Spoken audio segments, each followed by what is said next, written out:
ने तो गलत व्यवस्था कर ली, इतने 56 भोग क्यों बनाए? बोले आप शांति दूत बन के आ रहे थे इसलिए बनाए। ठाकुर जी बोले पर मैं तो पहले ही निमंत्रण स्वीकार कर चुका। बोले किसका स्वीकार कर लिया? बोले विदुर काका है ना, इन्होंने बहुत वर्षों से कह रखा था कि मेरे यहां भोजन पाने आना, तो मैं तो विदुर काका को बोल चुका हूं कि तैयारी कर लो, मैं आऊंगा।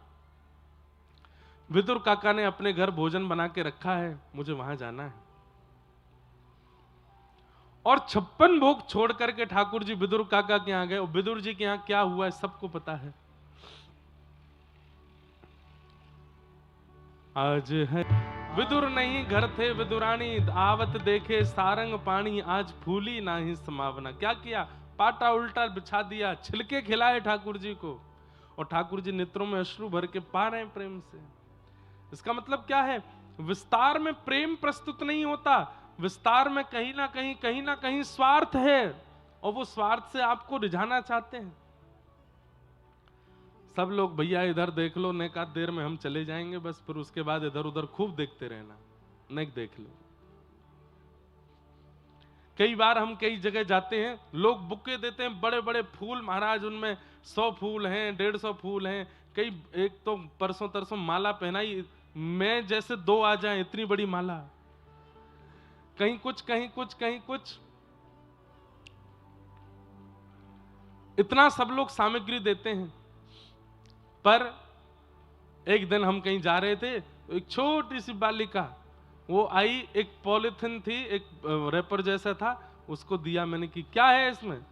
बोले मैंने टमाटर लगाया था कुछ दिन पहले, थोड़ा बड़ा हुआ तो मैंने सोचा आपको तोड़ के दे चलूं।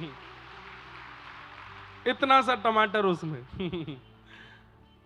अब इतनी बड़ी बड़ी प्रस्तुत करने वाली वस्तु वो आपको आकर्षित करने के लिए होती हैं, वो आपके प्रति कहीं ना कहीं, बुरा नहीं मानिएगा बुक्के देने वाले जो दे चुके अब तक, वो स्वार्थ के लिए होती हैं कि देखो हमने दिया तो महाराज जी इससे रीझेंगे। परंतु वो टमाटर देवे वाली लाली वो हमेशा याद रहेगी, छोटा सा टमाटर, बोले मैंने लगाया था अपने हाथ से। उसमें से हम सोच रहे थे सब ला रहे हैं, हम क्या लेके जाएं, तो अपने हाथ का लगे टमाटर निकल ही आया तो वो लेके आई। मैंने कहा वाह बहुत बढ़िया। तो प्रेम करने वाला विस्तृत नहीं, सूक्ष्मता प्रदान करता है। हाँ, इसका मतलब ये नहीं है कि भाई तुम्हारे पास में खूब संपत्ति है, खूब वैभव है, खूब, तो भी तुम यूं सोचो कि नहीं नहीं महाराज जी बोल रहे थे विस्तार में प्रेम नहीं, तो फिर उसको सूक्ष्म ही दो, एक ही रोटी खा लो महाराज जी। आप ही कह रहे थे ज्यादा खिलाएंगे तो आप सोचोगे कि भाई विस्तार में प्रेम नहीं होता।